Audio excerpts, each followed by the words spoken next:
our wonderful powerhouse product team and leaders with us here to present. They like to bring a big group, so I'm not going to go through and do bios for everyone because I know you're here for the meat of today's presentation, but just know that you are in really good company, and these are some wonderful, excellent people who have been hard at work on these updates and are super excited to share them with you all. So I will turn it over to them, and thanks for being here. Awesome. Thank you so much, Amanda. I would love Amanda to introduce me in every aspect of my life because it's always so wonderful, the intro she does. So thank you. For those that I have not met yet, well, first, thank you for coming. And for those I haven't met yet, I'm Lauren McCarthy. I lead the product team for Strategic Philanthropy that's inclusive of cyber grants and WeSpire. Today on our presentation, I'm putting the slide up here as our official disclaimer. You hopefully have seen this before, informational purposes only. So just that's putting up there. Let's get into what we're going to talk about today, which is I'm not going to spend a ton of time on intros. I'd like to get to the meat of the conversation. We're going to go through some functionality we've recently released, just to go through, make sure everyone's aware of it. We might even get a little demo here and there. And then we'll also hop into what we're working on right now and what we're kind of planning on working and what we're thinking about for 2025. So that'll lead us into next year. As Amanda said, we love spooky season. We love a holiday for the Strategic Philanthropy webinar. I believe I've already put in a request that our next webinar is going to be on Valentine's Day again. So maybe we'll have a holiday theme that keeps going. Anyway, so hopefully this gives you guys a lot of good information going into the rest of the year. The team, hopefully familiar to those of you. For those who don't, I'll let everyone introduce as they start speaking. We have a smaller crew today than you've seen in the past. Katie and Allison. Allison is joining us as a listener today. And Katie, for those of you who are like, where's Katie? Katie is on a very much well-deserved vacation. So she is with us in spirit, though not on the call. But we have a great folks, Nathan, Tess, and I and Tyler will chime in and share what we've worked on and what's coming. So without further ado, let's talk about what we've recently released. Those of you who joined us in Valentine's Day of last year, which I believe was our last roadmap webinar, I shared the themes that we focus on for our product roadmap for the year. As a reminder, we focus on sort of 4-5 key areas, 2 really around the employee engagement experience, 2 really around sort of the grant making experience, focusing on how do we increase and help you all increase participation with your employees in giving and volunteerism. How do we also make sure those matches are increased so we can really double and increase the impact that we're having in our communities. And on the grant making side, how do we really, and actually employee engagement too, how do we kind of discover how we can align the opportunities with nonprofits that are in the community that we're working with? How do we foster those partnerships and connections? And then last but not least, how do we increase efficiency in our grant making programs? So you guys are spending less time on your computers and administering those programs and more time demonstrating impact and realizing impact. And underpinning all of this is what we sort of call our foundational themes. These are the things that we need to do to make it easier to use our product, to make our product compliant, to really help scale and grow and support the product overall. So as you can see here, this is what we set out to do at the beginning in the first half of the year. And we largely accomplished everything we set out to do, which is always nice, with one notable exception, which is the Front Door 2.0. As I mentioned, I believe, and Tyler mentioned in February, we're really reimagining the experience of how our nonprofits interact with us across Bonterra and across cyber grants. And we are really rethinking that experience. We are still working through that. So there'll be more to come from Tyler on what this looks like and means for you and for your nonprofit partners, probably later in this quarter or early Q1. So stay tuned on that. It's pretty exciting. We're really excited about it. So without further ado, I'm going to hand it over to Nathan, and he's going to talk us through the recent releases related to employee engagement. All right, Nathan. Thank you, Lauren. Yes. My name is Nathan Clay, Senior PM and responsible for the employee engagement and the CGDS realms. So Starting on the employee engagement side, in August, we released the donor preferred date format work. This is the third and final installment of our overall localization initiative. You may remember the preferred time format and donor preferred currency updates that preceded this release. All of this work has been in service of more equitable experiences for your global employees. The preferred date format feature specifically implemented logic that will detect the date format set in the employee's browser or operating system and will expose that same date format to them in the employee portal. So anytime an employee is reviewing the volunteer event dates or shift dates or any other date, it should be in the format most familiar and intuitive to them. Preferred date formats were also implemented for users of the internal admin app and front door. In keeping with our international theme, we also recently released the International Credit Card Giving and Matching feature set aimed at increasing global workforce engagement rates by providing equitable opportunities to participate in corporate giving and matching programs. With this work, we have unlocked the ability through the standard product for donors to give via credit card or request a match to over 300,000 different pre-vetted international organizations over 100 different countries. Disbursements of all these payments are still handled by CGDS, and this feature was also made possible through a partnership with Charities Aid Foundation of America, who supplies us with these lists of pre-vetted organizations either directly or via their expedite partners. A couple of important notes I wanted to call out here. This feature is for credit card giving and matching only, meaning payroll is not currently supported. In addition, international nominations are not yet supported either.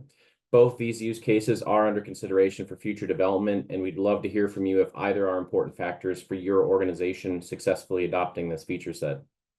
There are also a few technical prerequisites for using this feature you should be aware of, most important of which is that you must already be using or migrate to using CGDS, and you must have a base currency of USD.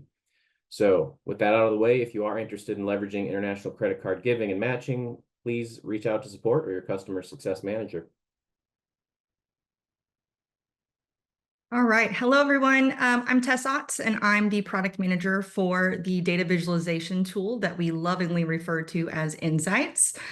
So last month, we released some additional self-service capabilities within Insights. However, prior to this release, any Insights user changes that needed to be made required support intervention. This sometimes consisted of back and forth outreach between your team, our support team, and even our Insights team, which was time consuming and just inefficient. So to streamline and scale this process, we have recently released a self-service user management tool within Insights, which enables admins with the appropriate permissions to adjust all Insights users as needed when needed. So with this tool, admins can perform actions such as viewing the number of analyst and viewer licenses in use versus remaining. They can also view a list of all existing Insights users with their assigned level of access.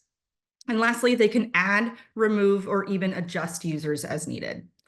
With this new feature, we aim to enhance visibility by providing clearer detail into license utilization and access levels. We also aim to provide the autonomy to audit and make user changes on the fly and in real time without needing to contact support. So with that, I'm actually going to do a quick demo of everything I just talked about. So I'm going to steal the share here. Doesn't look like I can steal it from you, Lauren.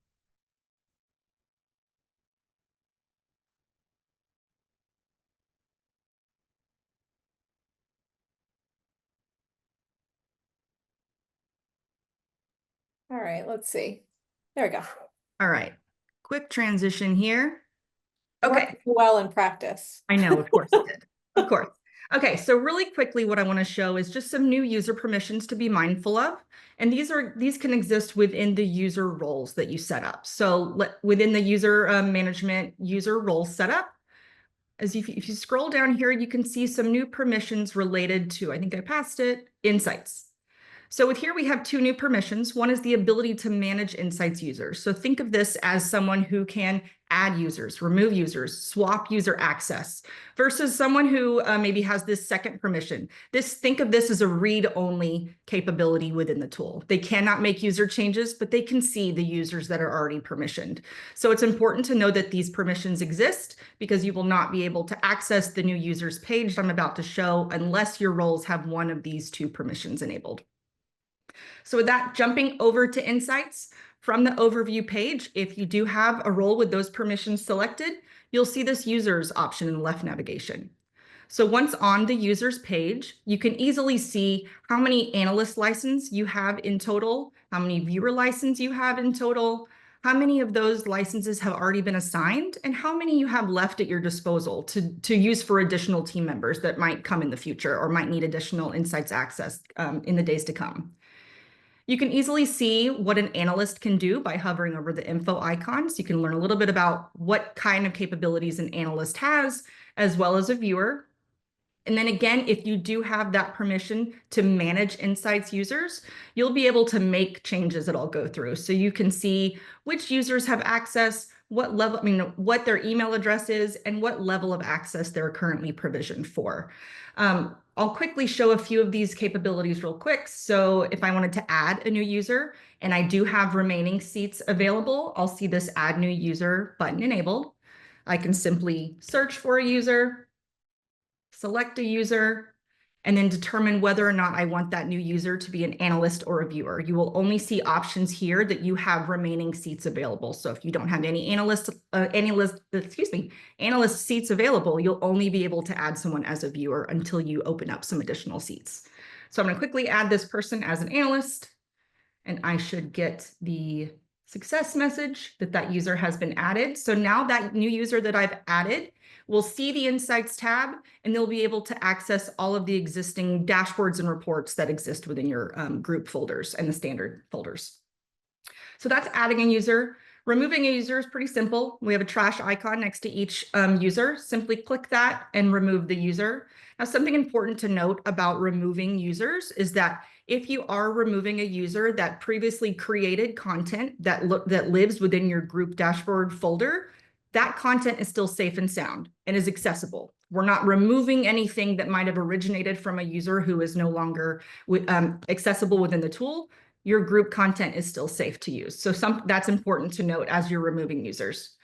Lastly, if you have a user, let's say that you have this viewer user that for a period of time you want to make them an analyst. Maybe they need a different level of access for a period of time, or maybe you're just upgrading their access. If you have seats remaining, you'll be able to simply change that person from a viewer to an analyst and then save those changes. And then the next time that user logs in to Insights, they'll have their new permissions available to them. And you can do the same thing, moving someone from an analyst to a viewer as well.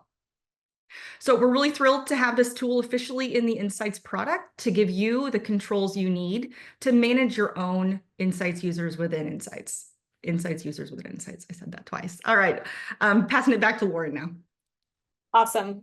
Great. Now I have to do this way. Okay. I have faith in you, Lauren. Amazing. I can do You did it. Right. You did it. I know we all have like Zoom anxiety when sharing screens. All right, moving on. I'm going to talk through, if I can advance the slide, which I can't. How about that way?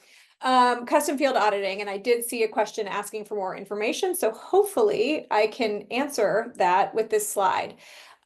So I think as some of you may know, we've been doing some work over the course of 2024 related to providing more data and information to be available for auditing, really to sort of understand where changes have been made within the application, what date something has changed, has configuration changed, et cetera, et cetera. The latest group of auditing work that we did, which we released kind of periodically throughout Q3, was related to custom fields. Obviously, it's important if you have a custom field to be able to audit and understand changes, how those field values will change over time. So what we started doing is including those, rolling out in batches, custom field data within request logs and within system logs within cyber grants. So that work has been done and has been complete over the course of Q3. So you should be seeing those changes within your request log and in your system logs. So hopefully that addressed that question. And then another item that we've spent a sort of significant feature that we spent time on in 2024 this past year was eSignature. So this is a standardized version of our integration with DocuSign or Adobe Sign. We know that there's lots of customizations that exist out there that many of you have related to integration with these e-signature providers. And we saw this as an opportunity to kind of reduce that customization footprint within cyber grants and create something standard. So just to give more context around this, here's what the solution actually does. Admins are able to upload and store templates directly to the admin portal, manage permissions, associate the templates with the proposal type, and map fields from the application directly into the contract or whatever needs to be signed, and then archive those legacy templates. This basically, the real value I think here is it eliminates the need for you all to have to engage with our services team if you need to change a template, if you need to create a new template, if you want to create an integration. It can all be done sort of in a self-serve way. So kind of piggybacking on that theme that Tess highlighted with Insight self-service, it's how do we put more of that sort of power and ability in your all hands to do what you need to do without having to pick up the phone and call our lovely folks in services. So that's largely what we did. There's a few caveats I do want to share here because, you know, it's the reality. It's not going to allow for redlining or making edits to that contract and then passing it back for re-review. So that's not part of what we've included in this. It doesn't allow for a variable number of signers. It's going to be fixed per proposal type. So just keep that in mind. And it does not currently include additional attachments. So those are some of the things that we don't have. What I would say is if you're interested or you haven't had discussions about this yet with your support or CSM team, certainly reach out to them for more information to find out if your organization can and should take advantage of this if you currently have a customization. One more caveat, in some cases, there are customizations that exist with existing sort of e-sig customizations that we just couldn't replicate within the standard product. As much as we would love to be able to account for every possible customization scenario, it just wasn't possible. So there may be a couple cases in which what you have customized today within your eSignature integration, we can't replicate within standard product, and so you may not be a fit for taking the standard functionality. That's a discussion you can have with the services team and with the folks that you work with on your account day to day. So certainly lots more detail that you can learn talking with your account team. All right. That is it for recent release, the big highlights that we had over the course of the year. Again, it was a big year in terms of some really big things that I know many of you have been asking for, like the international credit card giving, like the eSignature integration. Admin self-serve hopefully makes your all's life a lot easier in some aspects when you're using Insights. So really excited to be able to share and deliver those to you all. What are we working on now? Please enjoy my little witch here. So as we think about the rest of this year, and I would say this is going to even carry into 2025 since we're already in Q4, same 4 themes apply as I noted. We've got more showing up in this foundational section. So we're going to talk through all of these on upcoming slides. So we'll get into the detail. This is just to orient everyone to where we're spending our time and focus for the remainder of this year, and I would say into Q1 of next year. So I did want to share a little bit about something unique we just kicked off in the aftermath of Hurricane Helene. You may have seen an announcement or an email or a note from us about a new matching gift partnership that we have with GoFundMe.org's Hurricane Relief Fund. What we are doing with GoFundMe is we're actually partnering to match the first $200,000 in contributions made to this fund through any of your grant or employee giving programs. So something new and exciting for us related to sort of disaster response. Since we've sent out this announcement, we had a few organizations create specific campaigns around this fund, this Hurricane Relief Fund through GoFundMe.org. And this is going to provide direct funding to individuals, small businesses, vetted nonprofits, and community relief efforts, all related to sort of hurricanes from the season. So it started after Helene, we have Milton, we're still in hurricane season. So hopefully we're seeing the end of it, but you never know. But it's really focused around hurricane relief and sort of targeting those impacted in those local communities impacted by the hurricane. As a result of the match that we're doing between Bonterra, GoFundMe, that $200,000, it's going to enable GoFundMe.org to issue over 360 new grants to those institutions and organizations on the ground. So this is, again, direct funding. GoFundMe is a 501c3. So the funds are going to a 501c3, and then they're going to distribute it directly to those impacted in those regions. If you are interested in learning more about this, and how you can promote this opportunity, or how you can take advantage of it or share it with your employees so we can really boost those matching gift funds, please reach out to your CSM or to your support team, and they can provide more information. And I think there was some information promoted even within cyber grants in the last couple of weeks highlighting this, and in our customer facing newsletter that you should receive, there should be information about this there. So we're happy to talk more about it. Related to that, though, I know this is something new for us and potentially new for you all, especially as it relates to direct impact funds. So we're going to start with our first poll, and I'm curious of those of you on the phone, how likely you are to promote sort of a direct impact fund like the GoFundMe.org's Hurricane Relief Fund to your employees for matching gift campaigns and for disaster campaigns. So, yep, thank you. Amanda's popped up the poll. If you can answer, that would be great. Help us learn more. We're just going to pause, give folks some time to answer. We've got a couple polls throughout, so just going to say thank you in advance for your participation. It's really helpful for us. So we'll leave that there for about 30 more seconds or so.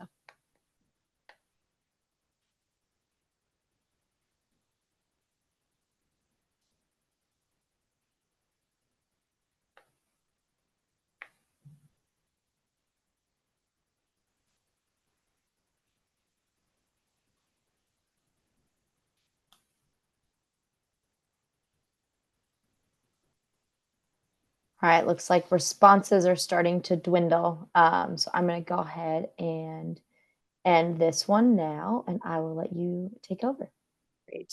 Thank you for your answers. It's very helpful to us, as Amanda said. And shifting gears, let's talk about something else that might have been in your inbox recently. We are making some changes, Bonterra, to the way that our users and you interact with help content and sort of the support changes. So there should have been an email that you may have received sometime last week, and there's another one going out, I believe, today. So either you've already received it or you will receive it. And it's related to some of these changes around our service center, our help center, and our support changes. These are happening once tomorrow and once next week. And what this does is really provide greater flexibility in how folks engage with and interact with both the help center and support cases. So there's two sets of changes that are coming through this. The first, which is being rolled out tomorrow, is around help center. All this is doing, nothing is changing with your existing experience. So you can continue to interact with the help center through cyber grants as you are doing it today. That will not change, just in case everyone's like, what? Not changing. What we are doing is adding an additional mechanism by which users can interact with the help center.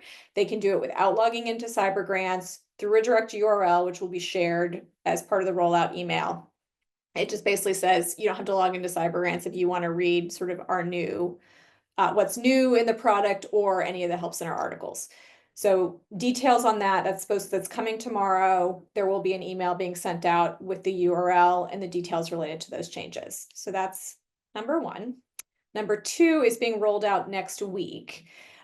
This is also a direct URL through which you can view and manage your open support tickets. So there will also be a URL going out next week with an email will go out next week with the URL for that new location. A couple things that you should know, or a thing that you should know related to support case changes, that will require a login. So unlike Help Center, which you can access without a login, the support case tickets will require a login.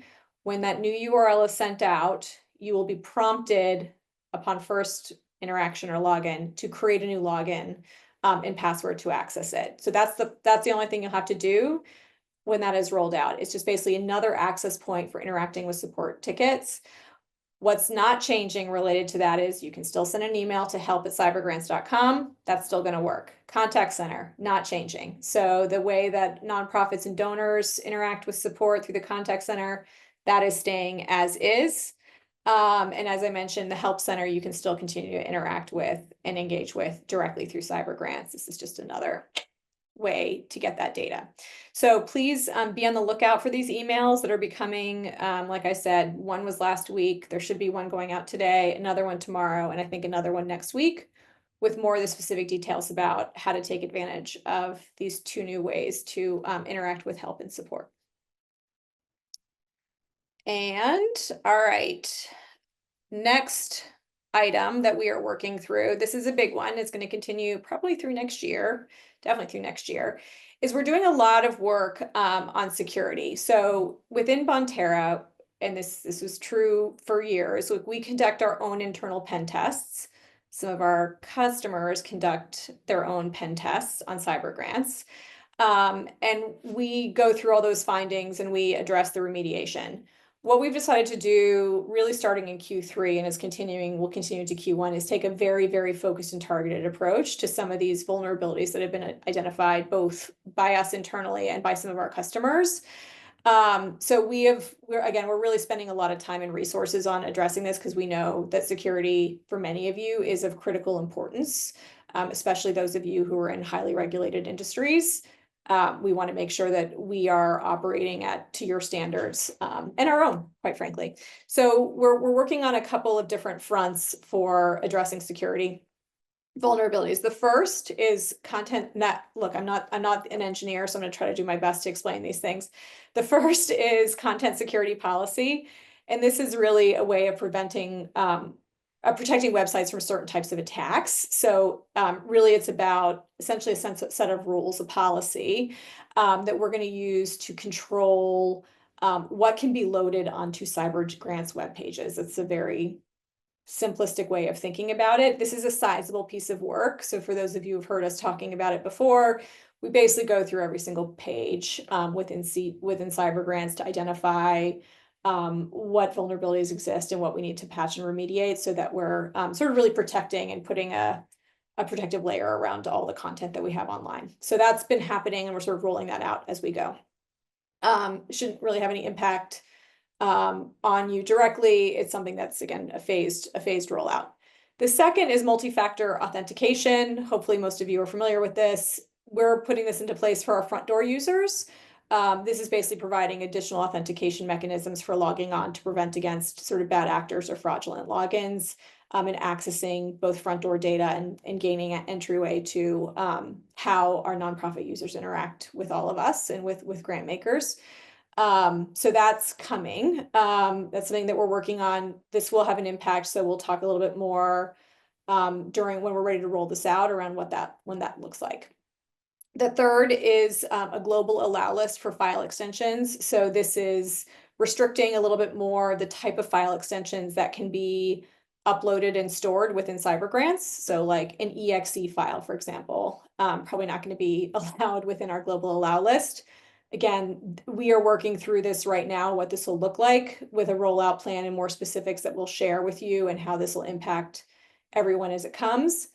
And then last but not least, session timeout. So this is how long cyber grants can be open and idle on your machine before a timeout. We're going to shorten that time that's allowed. So it's pretty much within cybersecurity standards. And we're going to change a little bit the way this functions within CG. So going forward, what's going to happen is you're going to have a pop-up box that says a session is about to time out, and the user can, click a button essentially saying like, but I'm still here working, and that will reset and extend the timeout. What's happening today is the timeout is what happens is your session actually just resets without a user being able to extend it. So this will be a better user experience for everyone while also making sure we're being extra secure with how long our sessions are active within CG. So that's at a very high level security remediation. More to come as we get ready to release and roll out some of these details, so you can be prepared and aware of what's coming. But these are sort of the 4 main areas we're working through right now and really into Q1, probably through Q1. Great. And what I would love to know, nope, not a poll time. I thought we had a poll. Also related to compliance is another topic I know I've heard from many of you over the past couple of years since I've been here, is around accessibility and complying with WCAG, Web Content Accessibility Guidelines standards. This is something, it's been an evergreen topic for us. We talk about it a lot. Accessibility is super important. And to be completely transparent with everyone on the phone, the complexity of cyber grants has kind of prevented us from doing an audit and taking a deep dive on this topic historically, but we're diving in now, in order to address this. So what we have done is we have started, it's actually in process right now, an audit of all of cyber grants to deliver something called a VPAT, which is basically an audit outlining where we have vulnerabilities related to accessibility and where we need to address it. So we started that with the employee engagement part of the application, and then we are moving into kind of the apply online grant seeker part, and then last but not least, we're going to end with internal admin. We're not really tackling front door necessarily because that's going to be part of some of the work that Tyler will speak to later. So this is happening right now. That audit is going to give us a list essentially of what we need to remediate the product by sort of criticality. So what I expect is once we get that in this quarter, we will then put together a roadmap plan that we'll share with you all at the next roadmap webinar outlining what we're going to be focused on, when we'll be addressing it, et cetera. There are probably areas of the product we may not be able to remediate given complexity, but certainly if there's critical high impact items, we will be focused on those to start. So much more to come, but I for one am glad we're moving forward on this topic and conducting the audit to see where we stand. So on that note, here's my poll. For those of you, like, how important is accessibility and security compliance at your company? Just how big of a priority is this for you and how you work with your technology vendors?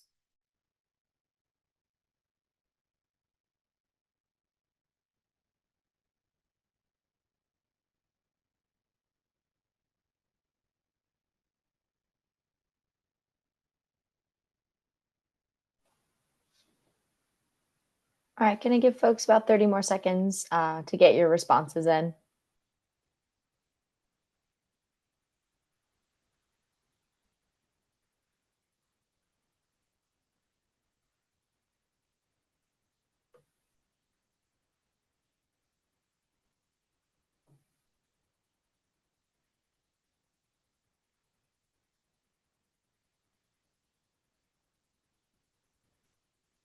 All right, looks like responses are starting to dwindle. Appreciate everybody jumping in on that one as well. Thank you. Always good for us to know. All right, I'm going to turn it back over to Nathan. Yes. So on the theme of increasing granting efficiency and over on the CGDS side of things, the team is hard at work on some internal tooling that will decrease our own operational overhead when it comes to our monthly reconciliation work. So routinely during disbursement operations exceptions arise at our banking partners. Often these exceptions have to do with the business of handling physical checks, poor print quality, maybe a bad scan, physical damage to the check, all these things that are just part of disbursements. So to manage these exceptions as they arise, we have to take additional steps across various teams in Bonterra to ensure our system is up to date and properly aligned with the banks, and that the payment status is accurate and up to date in the UI for you all, the end users. So we're looking to deliver these efficiencies to our internal client accounting teams in Q4, which will free up more of our time to focus on new features and innovation and disbursements moving forward. So stay tuned for that. All right, I accidentally forwarded, but now we'll go back to Tess. All right, hello again. So as we all gear up for another exciting and successful Giving Tuesday on December 3rd, 2024, we wanted to remind you of some existing available dashboards that can be leveraged for your Giving Tuesday reporting needs. So one is going to be our Giving Tuesday tracker dashboard, which allows you to view hourly gift amounts to closely monitor your giving spikes throughout the day, as well as the ability to track gift counts, donor counts, and giving activity by organization cause or employee state. We also have our Giving Tuesday summary dashboard, which really provides a retrospective summary of various giving trends for this year's Giving Tuesday compared to the previous 3 years of Giving Tuesday. So I'm actually going to pause and do a quick demo of both of these dashboards to get you reacquainted with them. I gotta stop. Mhm.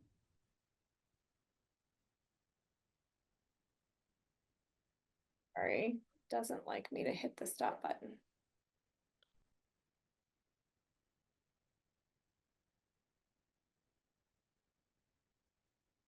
All right. All right, so you should all be seeing insights now. So within our standard dashboard folder, you'll see 2 Giving Tuesday dashboards. Again, we have our tracker and our summary. So I'm going to first show our tracker really quick. And today, this doesn't look very exciting because we are not yet on Giving Tuesday. But on December 3rd, this dashboard will fire up and you'll see hour by hour data coming in. But I'll kind of quickly preview the kinds of information that you can get from this dashboard on the day of Giving Tuesday. You can see your total giving, just your employee gifts, match amount, donor count, your gift count, and how many organizations have been engaged with. And you can always see those numbers compared to last year's Giving Tuesday. So you can start to see how you're tracking against the last year. This one's really interesting because it really helps you see hour by hour your gift amount within the product. So you can really see where those spikes are happening and if those spikes are maybe related to a specific outreach effort that you've organized within your campaign. And you can see how that hour by hour traffic compares to previous years as well. You can get a look of how your causes or your NTEE categories have shaken out over the last couple of years compared to this year. And this map isn't populating today, but again, on Giving Tuesday, you'll be able to see where your gift amounts are occurring within an employee state to see which employee state is driving the most giving engagement on Giving Tuesday. So that's our tracker. To look at our summary really quick, and this again is more of that high level retrospective, identifying trends in giving over the years. This one really shows you the gift amount and count over the years, and you can see how that's increased or decreased throughout the years. You can see average and median gift amounts. These next 2 tiles really break down those average and median gift amounts to place the average gift amount that an employee gives on Giving Tuesday and places it within tiers. So you can start to see what percentage of all giving that you received on Giving Tuesday, about how large of a gift are those donors contributing. This second tile here really dives one click further into that under 100 to see of your small donors, just how small is small. So we start to see of that 0 to 100 range where the majority of those small donations are really coming in. You can see things like average gifts per donor, how many times a donor is actually giving on the day of Giving Tuesday, how many organizations they're giving with on average on Giving Tuesday.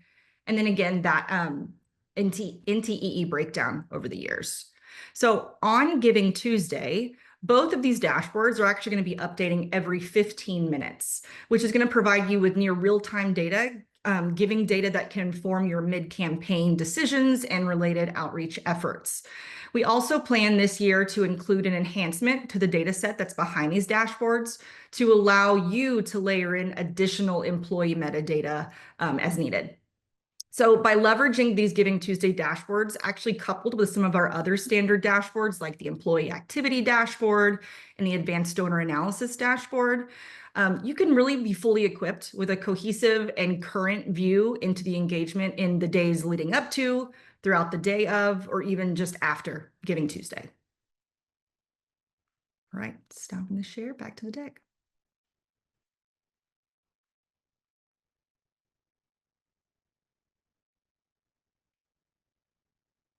All right.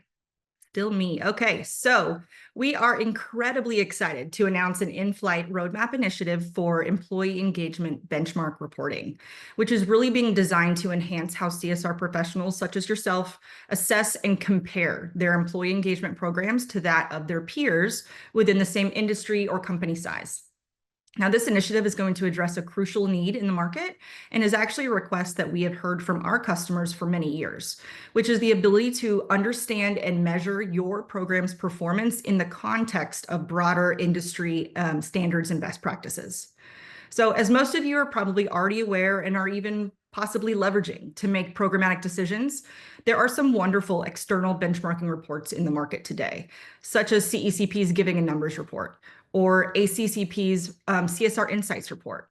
However, while the topics within these reports are valid and very useful, by the time the report is actually published, the data is often, the data within them is often a year in the past. So we plan to address this need by delivering a new standard employee engagement benchmarking dashboard that will provide you with valuable data-driven insights to proactively inform programmatic changes to increase participation and utilization in real time, rather than only having to rely on a retrospective analysis of the previous year.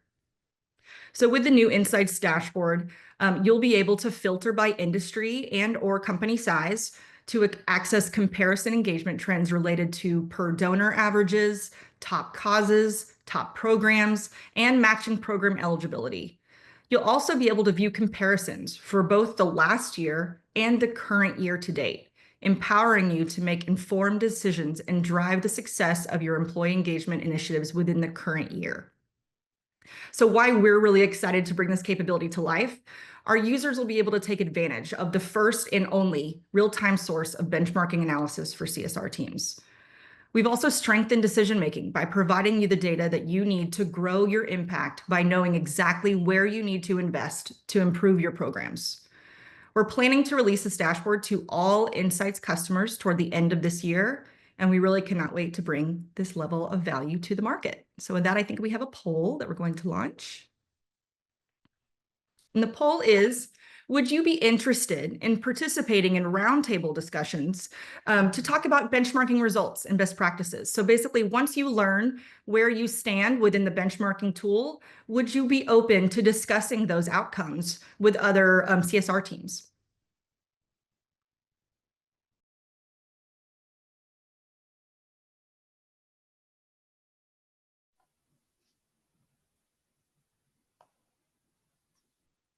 All right, a couple more seconds for folks to answer. I see some responses still coming in. Seems like people are excited to chat about it though, which is awesome to see. I will keep this one up while I still see responses coming in. I've only got one more poll for you after this, so appreciate you hanging with us.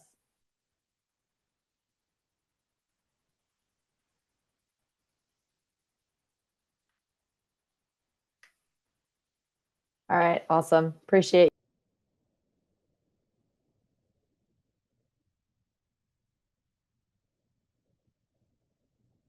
All right, last up for Insights today is going to be our CECP reporting partnership. So beginning in early 2025, we'll be entering a new innovation partnership agreement with chief executives for corporate purpose, also known as CECP, to deliver a standard set of reports specifically designed to simplify the data gathering that's needed to fill out the annual CECP survey for your company. So for over 20 years, CECP has been utilizing the data that's entered within their annual survey by hundreds of companies for their publicly published Giving and Numbers report. I think it was just released earlier this week. To help corporations understand the benchmarking trends of corporate community investments, including cash and non-cash, employee volunteerism and giving, and impact measurement. So by having this new reporting capability within Insights, our customers can quickly and confidently extract applicable and accurate survey data from their CSR programs from a single location.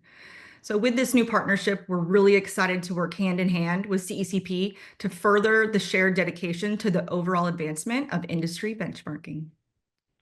All right, with that, back to Lauren. Awesome. Thank you, Tess. Thanks, everyone. All right, I'm just going to wrap it up with a little bit of a look ahead. And I'm sorry, my slide advancer does not want to work for me today. So I apologize. Looking ahead to 2025, just to sort of talk through how we're thinking about next year, not very different than how we've been thinking about from a thematic perspective for 2024. The same themes will be true. Though I expect that in 2025, we'll see fewer of these really big initiatives like international credit card giving or eSignature, and focus more on what we like to call sort of like quality of life enhancements or customer love. So really focusing in these core themes of what are the smaller but still largely impactful enhancements we can make to the experience within cyber grants to kind of delight and improve your experience on a day-to-day basis. That's going to be really how we focus next year. We have tons of ideas and suggestions already from you and from even our CSM team and internal teams to start to vet and think through those. So more to come on what that'll look like. But that's how we're thinking about those 4 themes and how we allocate resources and roadmap capacity that way. As I kind of alluded to earlier, we'll be spending a large amount of focus on some of these more foundational themes, really continuing that security work that I mentioned through the first half of the year, and then really kind of honing in and making progress on accessibility and getting closer to WCAG 2.2 AA guideline compliance. So that's going to be, you'll see a lot of work around there. And we're really excited to sort of kick that off. And then on the third area is what I kind of call simplify our technical footprint. This is, cyber grants has been around. Many of you have been using it for many years. And there's a lot of functionality in it, but there's also a lot of functionality that frankly, no one is using anymore, or it's very, very little used. So what we want to do is go through the application and identify, are there areas within cyber grants that we can deprecate the functionality, which will make it a more supportable, scalable experience for you. That's where we're really focused. This might also include, for example, integrations with third parties, where maybe we want to enhance our integrations or explore different third-party partners based on what's new and evolved in the marketplace. So that'll be an area of our focus as well. So that's 2025. We're excited to share more with you as we get to it looking ahead. And there's a final poll, but I'm going to give you some context before I jump into it. We've over the course of the year, I think with cyber grants, we build the product, but then we also really count on, we know you count on your support teams, the pods, and the folks and services to help support you with cyber grants.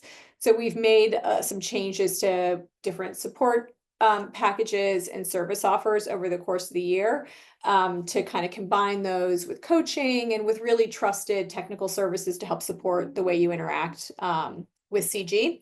So there's more to come. If you're interested in learning more about how to kind of enhance your relationship or add more about services and support packages, please feel free to chime in and we can send you more info. Awesome. Thank you, Lauren. Yep. I will leave that up for a few more seconds for folks to respond to, and then I'll start diving into some of the questions that came in through Q&A. So really appreciate everyone's participation and excitement and just thoughtful questions throughout. We've got about 10 minutes left. So like I said, most likely won't get to all of them, but we'll do my best to either bunch them or bring them all together in a kind of different format to respond, be that in a blog or somebody reaching out to you. Let me go ahead and, yeah, it looks like most folks have answered this poll. So I will go ahead and end that one now and jump into our questions. And I did want to just, if you do have to hop, say thank you all for joining. Really appreciate you jumping on with us. I know we had a good group, good participation today. So thanks for engaging in polls with us. Thanks for coming.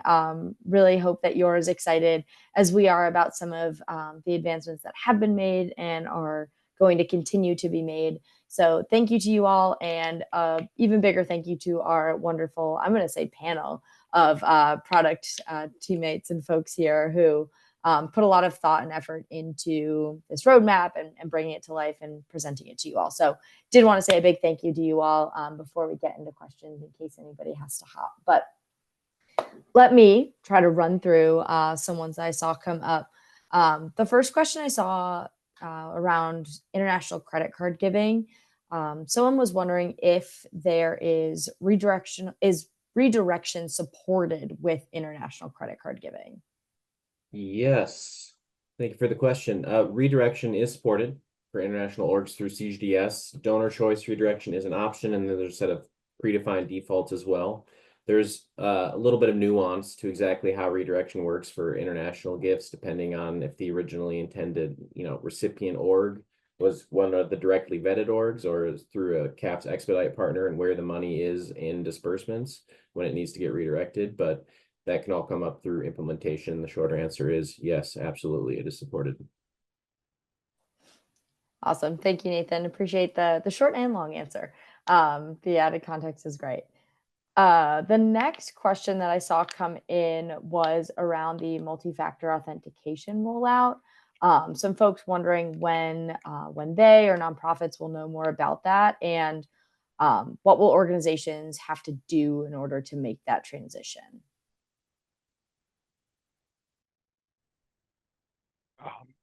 Happy to take that question about MFA. We're still working out the details, so more information will come towards the end of this quarter, exactly what our process is going to be to roll out multi-factor authentication to Frontdoor and all of the nonprofits on it. We will be doing reach out, of course, to the nonprofits in advance, and prepping for that. We will also wait until the end of the year, the beginning of Q1, before we make any changes. Obviously, we don't want to impact end of year work for nonprofits, especially after Giving Tuesday. Awesome. Thank you, Tyler. That makes a lot of sense. Perfect. So kind of scrolling through, looking ahead, there was a question about the CECP report. Some folks looking ahead to 2025, wondering if they'll be able to access that report in time for 2025 survey completion. Yeah, that's a great question. So I believe the new survey for the CECP Giving in Numbers survey is released in January of every year. And I believe our clients have about 3 months to complete that survey to submit their giving data. So we are aiming to release this standard set of reports as early as possible in January, so that you have the full survey completion period to leverage the standard reports that we have available for you. Great question. Perfect. Thank you, Tess. Appreciate it. Next up, we've got eSignature, a question there. Wondering if eSignature is available for employee engagement documents. At this time, sorry, I did not include that in my caveat. So it's a great question. Thank you for asking it. It is not included for EE. It is just for grants at this time. Perfect. Thank you, Lauren. All right, going through, we probably have time for maybe 2 or 3 more questions. This one is around giving. So somebody had asked if donors can give in their preferred currency. Yes, donors can give in their preferred currency with all, in general, and with the international credit card giving feature we talked about. The only exception is when giving to Canadian orgs via the Canadian DAF through Charities Aid Foundation, that will lock down their currency to CAD. But beyond that, any of the other international organizations or domestically will all be in the donor's preferred currency. That's great. Thank you, Nathan. All right, let me keep scrolling. So many good questions. This was a question about the benchmarking dashboard. Some folks wondering what audience of companies are being used for the benchmarking dashboard. Yep, I can take that one. That's a good question. So the audience that is going to be used for comparison in our benchmarking dashboard is really going to be our cyber grants customers who have the same tools available that you have available, that maybe have, broad range of company sizes, broad range of industries, that we have within our client base. So that is going to be the comparison pool, is cyber grants customers. Now that might change over time, but out of the gate, that's going to be the pool of companies that you're being compared to. Awesome. Thanks, Tess. And to kind of bring us home, there's a question about, do I need multiple proposal types for international giving?